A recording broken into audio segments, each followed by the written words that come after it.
নমস্কার, আমি তনুশ্রী। তনুশ্রী রান্নাঘরে আপনাদের সবাইকে স্বাগত।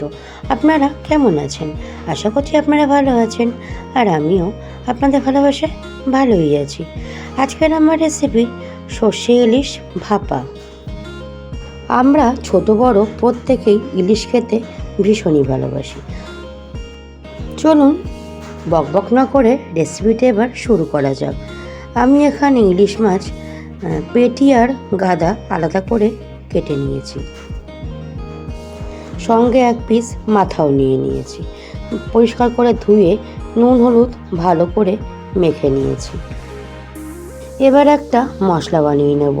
মিক্সির জারে দিয়ে দিয়েছি সাদা সর্ষে, কালো সর্ষে, খানিকটা পোস্ত, নারকেল, শুকনো নারকেল আর বেশ খানিকটা কাঁচা লঙ্কা।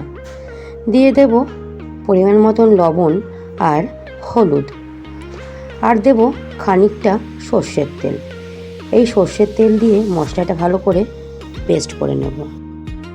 যে পাত্রে রান্না করব সেই পাত্রে সমস্ত মাছ সুন্দর করে সাজিয়ে নেব। আমি এখানে কড়াইতেই রান্না করব, তাই কড়াইতেই মাছ ভালো করে সাজিয়ে নিয়েছি। দেখুন মশলার পেস্টটা তৈরি হয়ে গেছে। এবার কড়াইতেই সমস্ত মশলা দিয়ে দেব। যারা আমার চ্যানেলটা ইউটিউব থেকে দেখছেন তারা আমার চ্যানেলটাকে সাবস্ক্রাইব করে আমার পাশে থাকবেন, আর যারা ফেসবুক থেকে দেখছেন তারা আমার ফেসবুক পেজটাকে ফলো করে আমার পাশে থাকবেন। দেখুন সমস্ত মশলা দেওয়া হয়ে গেছে। এবার দিয়ে দিলাম কাশ্মীরি লাল লঙ্কার গুঁড়ো, তাতে সুন্দর রং হবে, দেখতেও ভালো লাগবে। আর দিলাম কাঁচা সর্ষের তেল, দেব সামান্য পরিমাণে চিনি।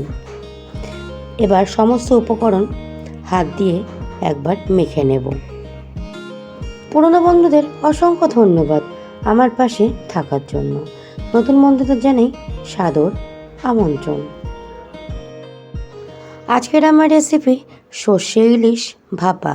যদি ভালো লাগে ভিডিওটা সম্পূর্ণ দেখে লাইক, শেয়ার, কমেন্ট আর চ্যানেলটাকে সাবস্ক্রাইব করে আমার পাশে থাকার আমন্ত্রণ রইল। দেখুন সমস্ত মাছ সর্ষে দিয়ে মাখা হয়ে গেছে। দিয়ে দেব খানিকটা পরিমাণে জল। এবার দিয়ে দেব কাঁচা লঙ্কা।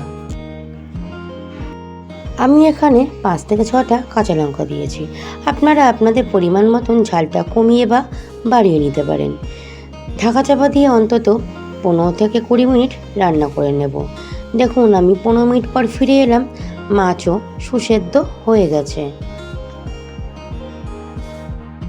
এবার দিয়ে দেব বেশ খানিকটা পরিমাণে কাঁচা সর্ষের তেল। ইলিশ মাছ ভাপা মানেই কাঁচা সর্ষের তেল দিলে কিন্তু স্বাদ আরও দ্বিগুণ হয়ে যায়। ঢাকা চাপা দিয়ে 10 থেকে 15 মিনিট রেস্টে রেখে দেব। দেখুন 15 মিনিট পরে ফিরে এলাম, আমি পরিবেশন করে দিয়েছি। দেখতে কতটা সুন্দর আর লোভনীয় হয়েছে।